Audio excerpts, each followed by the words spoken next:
você vê, você que está sempre nesses eventos, está em parceria com o Senai, vê na sua própria indústria, como é que você vê o jovem, essa nova geração de mulheres? Como é que ela está chegando no mercado de trabalho? Olha, ela vem mais decidida, ela vem com uma postura de que o trabalho passa a ser muito importante na vida dela, é uma forma de independência, né? Tanto nas suas parcerias sociais como de trabalho, então é realmente uma forma de ter o seu espaço mais respeitado.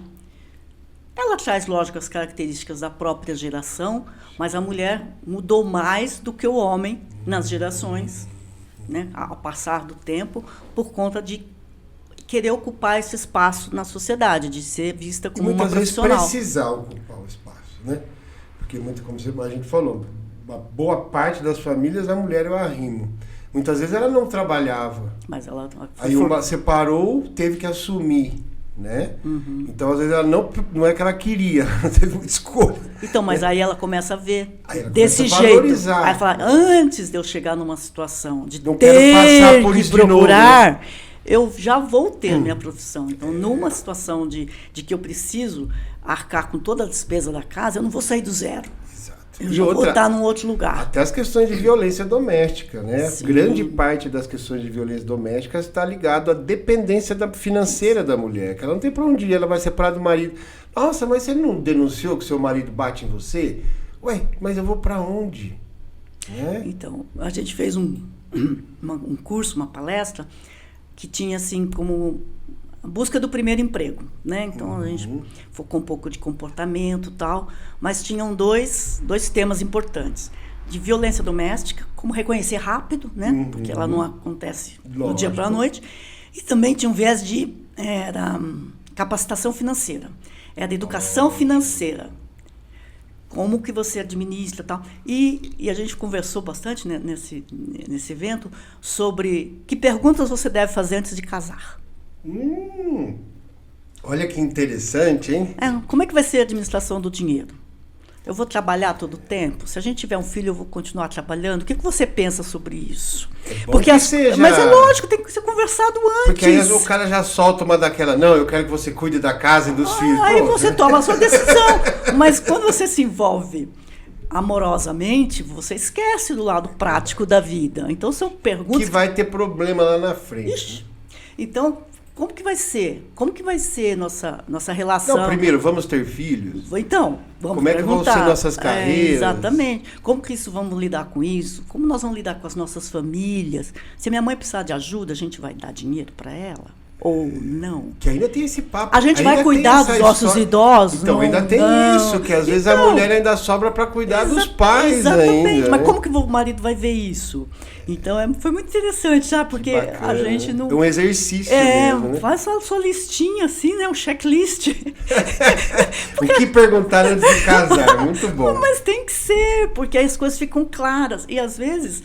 A outra parte, ela nem pensou sobre isso. Não. A hora que você faz a pergunta, você abre o espaço para reflexão. Como é que seria, né? E chegar no e aí, não, a gente está de acordo. A gente conversou lá atrás, né? Estamos aqui sintonizados. Então, tudo isso faz parte de uma educação da mulher para o mercado, para a vida, porque tudo isso influencia. Aí a mulher está lá trabalhando e tal, vai ter o filho, mas vai falar, não, agora você vai cuidar do nosso filho. O impacto é enorme. Entendeu? Na vida dela, na vida da empresa que ela trabalhava. Então, essas questões têm que ser conversadas. Isso também faz parte da estruturação da vida da mulher. Porque antes você casava e mais ou menos os papéis estavam definidos. Não é mais assim. E você pode chegar à conclusão e falar, olha, é o seguinte, amigo, quando eu tiver filho, eu vou cuidar do meu filho, você vai ter que sustentar a casa. Pode ser uma decisão dela. Claro, e ele tem que entender. Ele topa? Não topa? Como é que fica isso? Porque às vezes a mulher tem aquela coisa, eu quero ser mãe integral. Eu quero cuidar dos meus filhos pelo menos por 5 anos. Sim. Ou, não, olha, eu quero continuar trabalhando, minha carreira é importante para mim. Como é que a gente vai estruturar isso? Com a sua rede de apoio? Nos preparar. Como você vê isso? Sua vida também vai mudar? Vamos conversar sobre isso? Então, isso também são, sabe? Se a gente começa a falar desse universo feminino... Nossa, o tema é super abrangente. Mas eu vejo hoje, não quero passar pano nem defender não, mas eu vejo também uma evolução dos homens em melhorar um pouco essas condições, né? Você não vê? Eu vejo, porque também a gente tem muito mais divulgação, a gente fala mais sobre o assunto em vários lugares. Antes isso ficava restrito em alguns nichos, ou algumas profissões, algum especialista. E não é mais assim, né? A gente começa a conversar isso em qualquer rodinha que você chegue e você vai vendo que tem vantagens. A vida fica melhor, as relações ficam mais suaves, as coisas ficam mais claras. Então, o homem, lógico, os dois lados têm que fazer movimentos, né? Não dá para dançar junto, um só fazendo esse movimento. Quer dizer, a gente tem que se combinar. E, lógico, todo mundo tem a ganhar com isso, né? Os dois lados, é isso que é importante. O olhar, né? A mulher ganha e o homem também ganha. E principalmente a sociedade, né?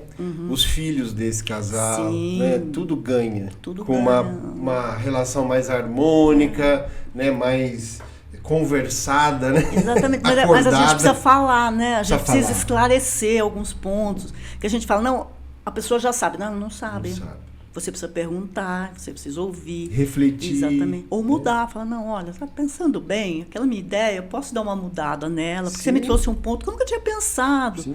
Então, essa comunicação, se fala tanto em comunicação, e a gente ainda precisa muito de explorar esse nicho aí. Eu vou te falar que eu acho que é o problema do século. Comunicação. Né? A gente está vendo tantos setores que estão sofrendo e outros conseguindo sucesso por causa da comunicação. É porque a comunicação exige um esforço pessoal. Você tem que se abrir, você tem que... Se mostrar frágil. Exatamente, você tem que estar disposto a ser questionado, estar disposto a ter, exatamente, uma opinião diferente. Contraditório. Exatamente. E não é confortável, ninguém gosta de ser contrariado. Isso aí mas é importante. É importante, você tem que aprender a lidar com isso. Também não é fácil, é um aprendizado, é um caminho. E isso é importante em todas as relações, a relação pessoal, a relação profissional. Muitas vezes problemas profissionais são falta de esclarecer alguma situação, você subentende alguma coisa errado. Então, a comunicação realmente ela é importante. Eu acho que ela é subvalorizada, inclusive em cursos profissionais. Diferentes de outros países, que a gente tem um foco na comunicação. A gente vê assim, por exemplo... É só você entrar numa empresa e falar, quem aqui, numa roda de 50 funcionários, gostaria que alguém aqui fizesse uma apresentação de 5 minutos. Pronto. Todo mundo foge. Todo mundo foge. Mas você vê, é importante todas as carreiras. Um médico que não consegue conversar com o seu paciente, ele tem uma dificuldade de diagnóstico. Com certeza. Um cara vai fazer um concerto na sua casa. Se você não explicar tudo que aconteceu antes daquele negócio quebrar... Qual a possibilidade dessa pessoa resolver aquele problema? Então, mas não é valorizada, não existe, né? Vamos dizer, nas carreiras, nas universidades. Deveria. É importante você ver nos Estados Unidos, você tem o grupo de oratória, o debate, uma escola aula de teatro. A pessoa concorre com a outra escola. Eu sou do grupo de debates da minha escola. Eu fui debate, não sei o quê. Teatro. Gente, são várias a música, tudo coisa que ajuda. E é básico. Para eles é tão natural. Você vê nos filmes, fala grupo de debate. A gente não explora. A gente acha que debate é briga. Taca a cadeira um em cima do outro. Mas você aprende de criança. E aí, um monte de barreiras que você vai pondo ao longo da sua vida, você já não vai nem criar, porque aquilo passa a ser um exercício diário. E aí faz parte da sua vida, da sua formação. Não é um negócio assim, vou fazer um treinamento disso. Fica meio natural. E o Brasil não tem, né? A gente é considerado um povo tão comunicativo. Pois é. Mas na só hora no carnaval. mas na hora que você fala assim, na sua escola você aprendeu? Não. E não sei o que, não. Poxa, isso aí devia ser meio básico. E estimular a participação para vencer essas barreiras, né? E depois isso reflete no mercado de trabalho, reflete no seu relacionamento, reflete na sua amizade. Quantas coisas mal entendidas que um pouco mais conversadas, não teria se desfeito ali naquele momento, não teria seguido por tanto tempo. Então, esse é um outro tema assim, bem relevante. Tudo se resolve na conversa, né? Então, mas a gente tem que ter técnica de conversa. É verdade, tem que aprender a conversar. Tem que aprender, porque não é fácil.